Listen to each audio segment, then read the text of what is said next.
Hey girl, hey, welcome back to my channel. It's your girl Misha. Thank you guys for joining me yet again for another review. We are back with a brand new review for Married at First Sight, Season 19, Episode 7. If you are new here, then welcome. I give lighthearted reviews with a little bit of laughter and a little bit of shade and a whole lot of detail. If you're back for a second or third time, then welcome back. Y'all, please don't hesitate to like, comment, and subscribe to the channel. Share with a friend. Hit that notification bell so that you will be updated each and every time I upload a video. Now, child, let's get into it if we gonna get into it. Chad and Belinda. Chad, what you doing with this here American flag? Say what now? Okay? And I'm starting to think that you are who they say you are. Okay, because remember when you were introduced to us, you said people think you're a butthole. And the way that you presented on the episode 6 gives me that you just may be. Okay, I think you you're a nice guy, but you may not be a nice guy. And get this damn flag out my face. Please don't piss me off. Jalen and Josh. So they're going skating. That's about all I got. Megan and Derek. That's it. I know y'all might think I'm being funny, but they legit just showed Jalen and Josh skating. That's it. So they're actually walking the dog together. And Derek said, there are things that, I got to get used to being married. Derek, if you make one more excuse, I'm going to scream. Okay? So I'm just realizing that, there are things that I need to get used to and coming out of the single life into the married life and, where it's like, okay, you're going to be doing things that you would normally before think is like chores, but it's just a part of being, like in a happy relationship. Derek, no. Megan is mistreating you. Boy, goodbye. 44 days until decision day. Brittany and Will. So they're talking about their day. And Brittany apparently likes her soaps. She's like, I got to get in front of the TV, honey, because Days of Our Lives and Forever is Turning or whatever the hell they call, honey. As the world turns, it's still turning. I got to get over there and watch it. Brittany, that's exactly how I feel about the Housewives. Baby, be quiet. My show is on. So she's telling him, that she works in HR and it's been really busy because they talk to each other like coworkers. How's your day? How's your day? How'd you sleep last night? I slept great. How are the kids? The kids are great. Like, I don't see any type of chemistry. And you know what? You working in HR, now it makes so much sense. Your personality makes so much sense. You are perfect for HR. So she's finally cooking dinner for them. This is going to be the first dinner that she cooks as a married woman. And it looked pretty appetizing. I say you did a good job. The way Will devoured it, it must have been good. Because, baby, he near licked his plate. I said, oh, okay, it must be good, child. So they're sitting down, they're eating, and her hair is shedding, right? And she says, does my hair shedding bother you? He's like, well, there's really nothing I can do about it. It's your head. Like, what am I going to do about your hair shedding? She said, I'm just wondering, does it bother you that my hair is all over the place? Still nothing. He said, it's hair. It's going to shed. She said, does anything bother you in general? Not just my hair. Does anything bother you? He said people reiterating themselves over and over again. Yeah, that gets me. Basically, he wants you to stop repeating yourself, honey, and stop asking him questions so he doesn't have to repeat himself. So then they went on and on and on about these what ifs and what if that and what if this. And look, I had absolutely no idea what they were talking about because their banter is so childish. These two are not a match for sure. But that's in my opinion. I think he's holding back and she's wanting to give more, but she's afraid of being rejected. She's not his normal type. He's trying to make fetch happen. And it's so awkward to watch the two of them together as he pretends. And maybe he is just awkward. But I don't know what's going on. But whatever it is, it's not entertaining to watch. Rhonda and Pat. So she said they went to bed together and they ended up talking it out. And basically, they had 6, child. Make up 6. She said she learned that they are fighting for their future together. And that's what this really is. So then she tells him that she wants to be sure that he feels safe with her. Well, I can already tell you that he doesn't. And he's not going to tell you because he's afraid of how you might react. The same with Derek and Megan. She feels like if he doesn't think that he's safe, that there's going to be resentment later on his part. Now, he did say that they need to work on having these conversations in a safe way. And she said, well, you know what? Just give me some gentle reminders in a safe way. What is all this safe this and safe that? Y'all should have general respect for each other. If I can't come to you and talk about something, you're not my person. I do not have time to be, is it safe? Is the coast clear? Nobody has time for all that. Y'all are too seasoned not to know how to communicate with other people. You didn't do no changing over all them years. From 99 to 25, you didn't do any changing. Like, it just doesn't make any sense. All this, just nudge me in a safe way. Really, no way is safe because all of you are so defensive. You are so sensitive. You are so triggered by everything that it's really hard to know how to really speak to any of you. Belinda and Chad. So over on the other side of the apartments, the shared apartments, the families are getting together. It's Belinda, Chad, her son, Jalen, and Josh. So the twins, Josh, the new husband, Chad, the new husband, Belinda, and her daughter, Jalen. Chad is doing a good old crawfish boil. But why y'all standing up? Have a seat and get into it. Okay? Throw it down on the table and have a seat. Belinda was like, he's a really great cook. It almost makes me embarrassed because I'm not as good a cook as he is. Now, I can see Chad cooking it up, but something about him just does not sit right in my spirit. And when he pulled that flag out, it further lets me know that I might need to keep my good eye on him. Moving forward. So Belinda is telling Jalen over to the side that Chad told her that he loves her. And she was like, how did you react to that? She said, I didn't say it back because I don't want to just say it for the sake of saying it. Plus, that was his moment, so I wanted to let him have his moment. Girl, how can he love you when he couldn't even say one thing that he likes or that's special about you? Make it make sense. Chad is one of those men that get these women and then they get super excited about having these women. And then they do all of these things to make them feel special. And then when that initial spark is gone, so is he. That is exactly what Chad gives me. So, I mean, I know he told you he loves you, but girl, let's be so serious. Okay, please. So then Jalen tells her, because you know, Jalen cannot go a moment without letting everybody know that her relationship is perfect and that her marriage is perfect and that her husband is perfect and that she has the perfect ring. So she says to her mom, Josh said it too. Of course he did. Girl, bye. Moving forward. So she brings up the post-nup and Belinda said, you know, I'm just a little bit worried that maybe you may want to be a stay-at-home mom and you're not protected. So then Jalen said, no, I don't want to be that. Okay, especially after seeing how it affected you. Yeah, we're close because you were a stay-at-home mom, and sometimes I worry that I'm not going to have that with my kids because I'm not, but I don't want to do that. Belinda, honey, I'm speaking directly to you. You have all of this advice for Jalen, but ma'am, we got to let her work.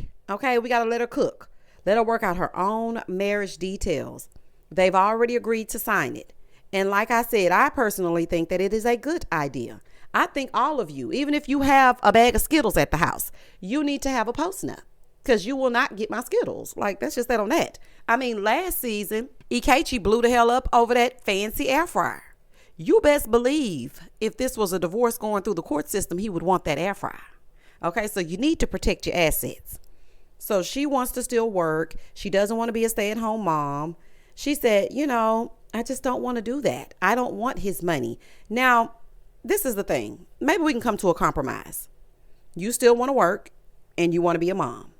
So maybe y'all can write something in where if he decides that he would like for you to care strictly for the kids, okay, this is a decision that he came up with and you decide, okay, I'm going to go with that. If the both of you decide that he wants you to take care strictly of the kids, then you will be compensated for it because it is a full-time job. Okay, baby, I ain't never worked so damn hard in my life. Megan and Derek. So Derek is going to Megan's house. As soon as he jumps out of the car, he goes, wow, this is nice. See, Will, this is what Brittany was looking for. Okay, that's it. Just a little oohs and ahs. Okay, it's a huge accomplishment to have purchased a home. So all she wanted was for you to act like you gave a damn. Okay, that's it. Megan, honey, why do you still have this Christmas tree up? At least it ain't got no decorations on it. So it's just a nice little tree, honey, a little tree over in the corner. So I guess it's okay. So they're looking around the house, really nothing to see there. They briefly pan over to Belinda's house and we're back. Rhonda and Pat.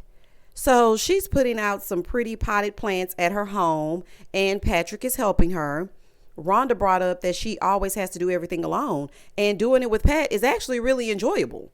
But she's so used to doing everything by herself. Now, this I completely understand. I understand her need to protect herself and feel like, you know what, this is my space. No one's going to be able to kick me out of it. I'm used to doing everything by myself. So when there's another body there, you don't even acknowledge the other person because you're so used to doing everything by yourself.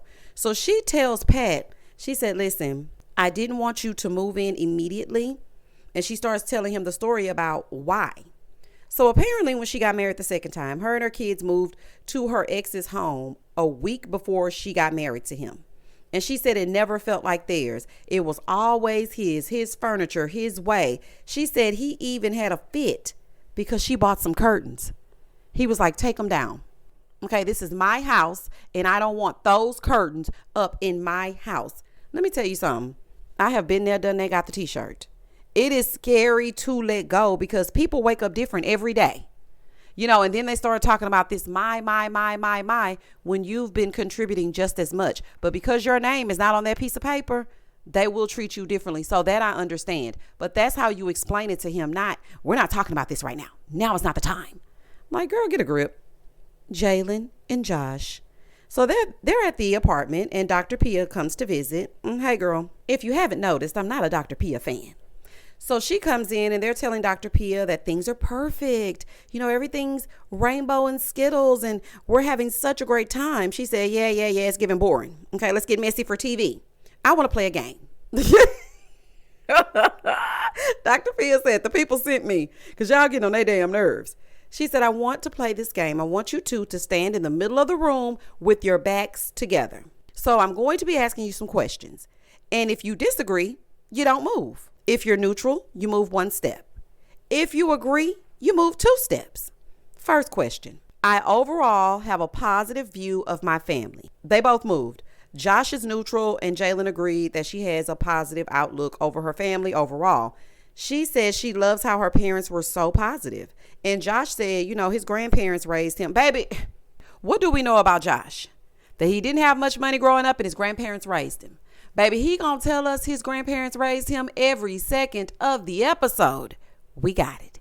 Your grandparents raised you. Number 2, I am willing to share all of my passwords with my spouse. For me, it's a hell no. Okay, and it's not because I'm hiding something, but it's just the point of me having something solely for me. What you need my passwords for? If there's anything that you need to see, I will let you in. Now, they both agreed. Now, let's just get this straight. When I saw this, I was just like, child, please. They only moved because they felt each other moving. Because remember, they're back to back. Okay, Josh moved because he wants to seem perfect and he ain't fooling me. And Jalen moved because she felt Josh move. I'm not buying none of that. Neither one of you want to hand over your passwords. And for what? Why are y'all giving each other your passwords? And then when all hell breaks loose and everything falls apart and Mad Day comes, now you got to remember your passwords and go in there and change them all. Absolutely not. Okay. So yeah, I didn't buy that. I'm like, yeah, okay. Of course, y'all will give each other the passwords. Sure. So then Dr. Pia asked how they felt about their exes engaging with them or following them on social media. Jalen said, my exes don't follow me and I don't follow them. Okay. Because it could leave doors open. I don't want them getting any bright ideas. You're an ex for a reason. Please go that way. He says he still follows his ex and she still follows him. But then when he noticed how Jalen felt about it, he said, but I'm going to cease all communication. Yeah, sure. What if this question was never posed? Would you have ceased all communication then? See, Josh, I think you're playing in my face. And I don't really like that. And Dr. Pia could tell that it was due to seeing the discomfort with Jalen. That's the reason why he, added that little part at the end. He said, well, I'm just putting myself in her shoes. Sure, Jan. Question number 3. I am comfortable talking about money with my spouse. They both agreed. So then Dr. Pia said, didn't you two discuss a postnup? Jalen said, yeah, and I was okay with it because I don't need him to give me any of his money. I don't want his money. So now he's saying that he doesn't even need the postnup. Dr. Pia said, well, what changed? He said, well, you know how she just openly stated that she didn't need my money and she was very confident about that. So Dr. Pia said, well, what about your business partner? How's he going to feel about that? I know that's right. Now, I personally do not think that the business partner ever said anything about a postnup. I feel like that was Josh, and it was his way to soften the blow so that he didn't look like a man who didn't want his wife to have anything that's his. Okay, I do not believe for 1 second that business partner said nothing, child. I really don't. Moving forward. Belinda and Chad. So Jalen goes over to Belinda's shared apartment. There's a note from Chad there. Now, he left a sweet little note because he went to his daughter's crawfish boil. And Belinda's like, I told him to promise to always write me little notes. Child, y'all living in a fantasy land. Anyway, Jalen wants to know if she feels happy with Chad because she's worried about her mom. Now, when she said that, I said, you know what? I think Jalen really wants Chad to be the one so she can be happy and guilt-free in her marriage, and she doesn't have to worry about her mom. She wants her mom to have someone and not be lonely. Because you have to remember, now her mom is doing everything for the first time. She's in the workforce for the first time. Her home is empty for the first time. She's all alone. Her and Jalen are super close. So I think that Jalen wanted to get her married off so that she can go and be married off and happy and know that someone is there with her mom. That's what it's giving me. Now, Belinda did say that she was happy, but again, I'm just not buying it. Megan and Derek. So Derek went to meet with his friend Scott. He's telling him, how things are going. He says, they have a lot of similarities. Do y'all? The only thing similar about y'all is the way you look. Y'all both got them eyes. Now, I don't know which one of y'all's daddies need to do some explaining, but y'all both got them eyes, okay? So they're talking about that. Scott wants to know, well, how does she feel about kids?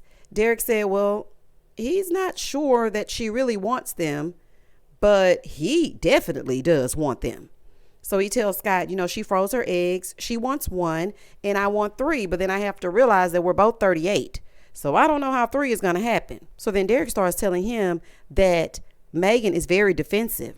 Scott said, okay, well, if she's defensive, then I need you to speak up. Do not put your desires to the side because you're afraid that she's going to be upset. Don't do that.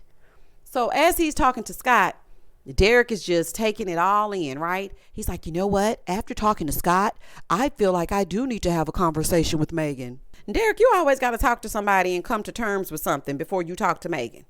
Like, I can see a little bit of her frustration because it's like, dang, you can't say nothing on your own. You got to go talk to somebody else. You did the same thing on the honeymoon. As soon as you got some direction from Chad, you went and had a conversation about certain things. Now you're talking to Scott and you're like, oh, I think I need to talk to Megan. Get it together.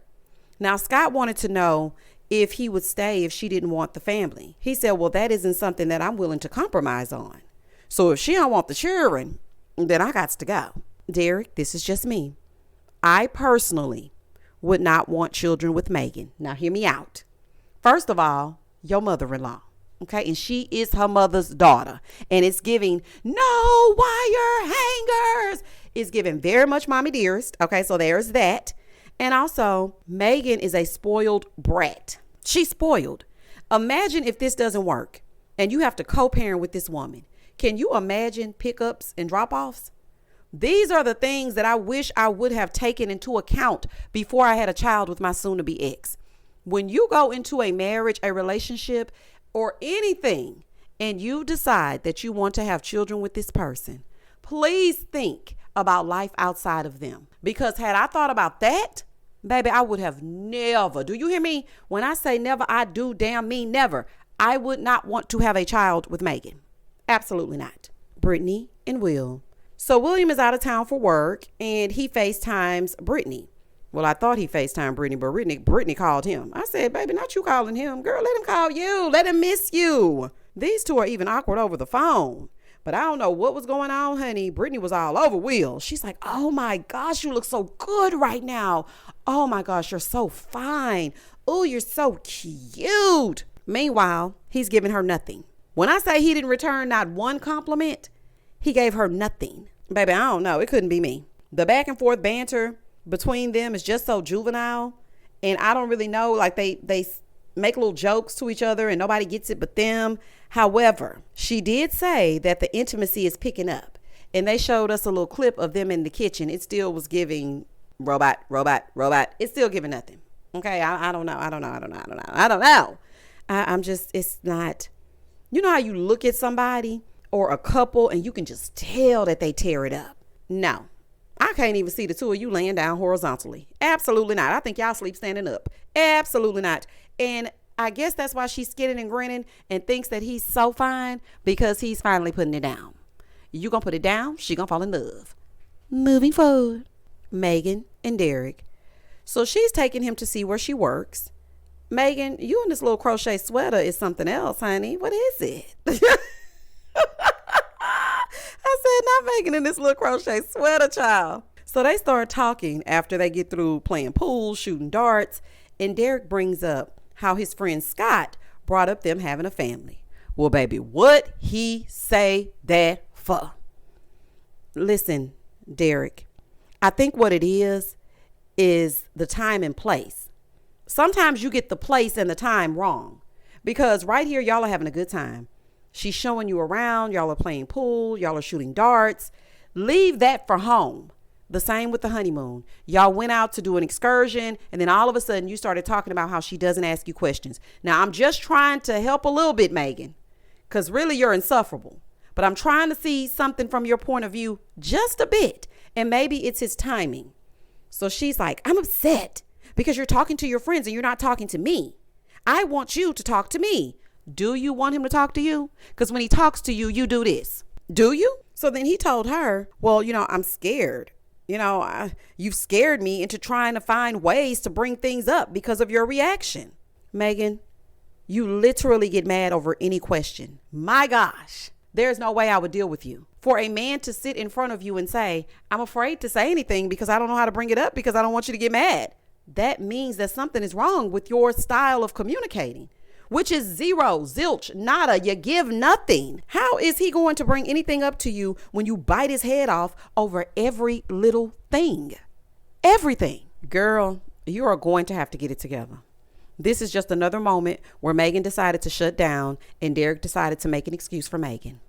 Brittany and Will. So, baby, he's back from his work trip. Hey, sir. Now, this is what I think. I think that this just might work between the two of them because he needs to go away. Okay, I think that she may need for him to go away because they need a little break from each other. And that way they can miss each other and Brittany can get the affection that she needs when he returns. And it makes her feel wanted because he's missed her. And I'm doing air quotes. This might just work, honey. Okay, this might just work. A woman told me a long time ago, that woman being my mom, that her marriage has lasted as long as it has because my dad is a truck driver, a long haul truck driver. And sometimes you need a little break. That's the only way that it works. And so I think that's how the two of them are going to work this thing out. Because even when he got back, she was all up under him. And he was like, I just want to sit here. Yeah, I missed you. 37 days until decision day. Megan and Derek, these two are stressing me out. There is no way that I should be stressed every time your scene comes up. Y'all are stressing me out. So he's having the guys over and Jalen is having the girls over. The guys reveal that Pat and Rhonda be up there wrestling, honey. Baby, it sounds like she's pinning them down every night. So now they're playing a word game that Chad came up with. He said, give me one word about your wife. Pat says, great. Derek says, content. Chad says, amazing, wonderful, stupendous, supercalifragilisticexpialidocious. Like he's saying everything. Of course, Josh is going to be like, oh, Jalen is the best thing that ever happened to me. So then Will says, learning. And see, this is why I don't trust you, Will. And this is why I don't take you seriously, because she's under the impression that things are going very well. Meanwhile, you up here talking about learning. Every time you get with the guys, you say something totally different than what you say to her. When you're with her, you make it seem like, okay, we're going to talk through these things. I want to get to know you. You want to get to know me. You get with the guys. She wants to know everything about me. And I'm like, what? That I had light up shoes and I had a Spider-Man birthday party. Then she's like, oh my gosh, the intimacy is picking up. Things are going really great. What's one word to describe your wife when you get with the guys? Learning. Like you're a douchebag. I'm sorry. That's just what it's given. Over with the women. Rhonda was like, I'm wondering if I would be trying this hard if I were not married to Patrick. But I can say that he's genuinely a nice guy. I don't think you would. I think you really want to be by yourself, Rhonda. You just find things to do. You were bored and decided to get married at first sight. You do not want a husband. Like I said in my last review, you want a little friend. Someone that you can come and hang out with and then send him back to the house. That's what you want. Okay, so she wants to know how everyone else is. Brittany says, we're really good. Now, do y'all see the contrast between what she's saying and what he said with the guys? So she starts telling them about Will's work trip and how she missed him. And she said he called her every night. And even though it's been a yo-yo, their feelings are growing. Are you sure? Huh? Are you sure? Girl, Brittany is saying she's seen such growth. And if she were not married to Will, she probably would not have gotten to the place that they are now. So then Jalen said, you know, if I were dating Josh and he mentioned Burning Man to me, there would not have been a second date. But now that I'm married to him and he's teaching me things, I really want to learn more. And then there's Megan. So everybody's talking and it's written all over Megan's face that things are not good with her and Derek. So she's just sitting there. She's like, yeah, I mean, we're good. You know, it just depends on what day you catch me on. You know, every day is different. We're good. Yeah, it's like hour to hour. We're good. She didn't want to tell the girls what's going on because she felt like that's something that should just be discussed between her and Derek. And she does not want everybody in her business. She wants to talk to him and him only. Meanwhile, over in the back cave, Derek is telling the guys that both of them are stubborn. So he starts telling them what's going on. Chad then says, listen, we each need to give ourselves some grace because this situation is not normal. None of this that we are doing is normal. So we have to give each other some grace. Derek, honey, your relationship, because I heard you say this to the guys, your relationship with Megan is not just growing pains. The way that she responds to things is not healthy or productive. That's not how normal people operate. There's no reason that you should be afraid to bring things up out of fear of how she will react. I'm sorry, that's crazy. Belinda and Chad. Baby, Chad done made it back to the house, honey. Chad is lit up like a Christmas tree. Do you hear me? He can't find his damn keys, and then he found them. He came in two-stepping, singing. And Derek must have had the good stuff because Chad is liquored up. Do you hear me? When I say liquored up, I do mean liquored up. He's like, oh, you're so pretty. You're beautiful. You're amazing. You're the best woman that I've ever met. Everything about you is great. So then he says, I love you. She says, love you. Not, baby, not love you. Belinda, please. Belinda, please stop playing with me. Not love you. Okay, you ain't even really mean that, girl. And he drunk. Child, not the drunk in love. Drunk in love. We be all night. Honey, not drunk in love, honey. Shout out to Beyonce. This is crazy. Megan and Derek. So they're back together. And he wants to know what she shared. She said, I didn't share anything. I didn't tell him nothing. What about you? He said, I told him the truth. She said, I just wanted to keep it to myself. So then he tells her that he doesn't feel like he did anything wrong. She said, well, it's not about you. So then she goes in the room because we're not about to talk about this on camera. And she calls him in there. Ma'am, the mic is hot. The mic is hot. Hot, hot. Girl, we can still hear you. You're still mic'd up. So she then tells him, listen, last night I'm not over it. And it really fucking hurt me. Okay, so then he wants to know, how did I hurt you? She said, what? Saying that I don't want kids. You gaslit me. Ma'am, do you know the definition of gaslighting? Gaslighting is convincing you that you did or said something that you know you didn't say or do. He did not do that. He simply came to you asking you about kids.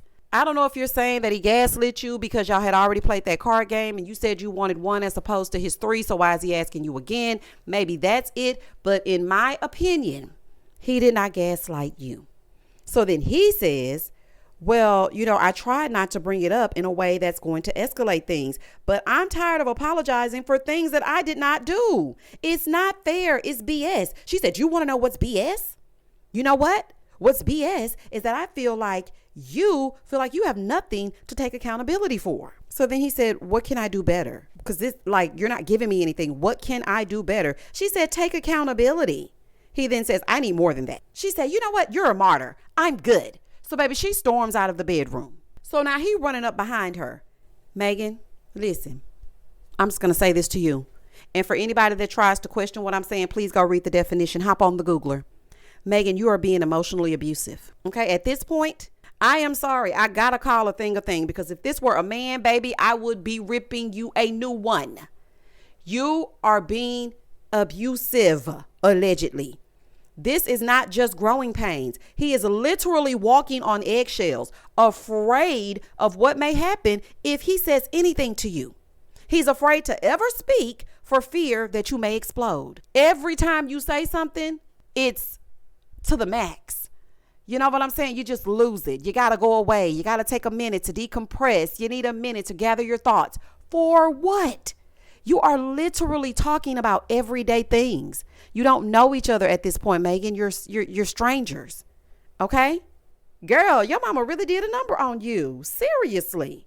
I'm sorry. I would end this immediately because it is never going to change. She is the literal definition of emotional abuse. I do not care what anybody says and how you try to spin it. It is what it is. And you know what? Actually, I'm going to go ahead and read the definition because I already know that there's going to be somebody that says, you're not being fair. Like, what? Why are you saying that? I don't think that she's being emotionally, like they're taking it too far. Okay. So I'm just going to go ahead and read the definition. Okay. Because that's what I do. Okay. I taught words for years. Okay. I may not use all of them over here because my brain's shut off, but I know what the hell I'm talking about. 5 signs of emotional abuse: isolating people from others, constant criticism and humiliation, name calling, making you doubt your sanity through tactics like gaslighting, manipulation, walking away, a pattern of denying or blaming, where you shift responsibility for your actions on the other person and you make them feel guilty. That is what you're doing to Derek. He simply stated that he wanted to know if you wanted to have kids. And here you are flipping out. He didn't want to walk your dog. You flipped out. He wanted you to ask him more questions about getting to know him. You flipped out. Like, what is wrong with you? So that is for all the people who are going to say that I don't know what I'm talking about and I'm just throwing stuff out there and don't try to diagnose. Baby, I have been emotionally abused, physically abused, psychologically abused. I think I would know. Okay? I think I would know. And that was the end of the episode. Megan, please try to be nicer. Please. I don't know if we got to go have some type of therapy session or something. Please, honey. I don't want you to miss out on your blessing. Please be nicer. Chad, I got my good eye on you and take that damn flag down. Belinda, you do not love that man, honey. He was drunk. Okay? Jalen, I know you think it's perfect. Girl, in due time. Josh, quit playing in my face. Something about it is giving that I am performative and I say whatever I think sounds good. Will, stop playing in Brittany's face. If you don't like her, you don't damn like her. If she ain't your type, then just tell her, I ain't got no type. Okay? Tell her, Brittany, calm down, honey. Just because he's laying down with you doesn't mean that things have changed. Doesn't mean that they've progressed. But maybe that's just me. Child, y'all comment down below. Tell me exactly what you thought about episode 7. Comment and I'm going to comment back. Please don't hesitate to like, comment, and subscribe to the channel. And as always, stay safe, stay blessed, spread love, not germs. Peace.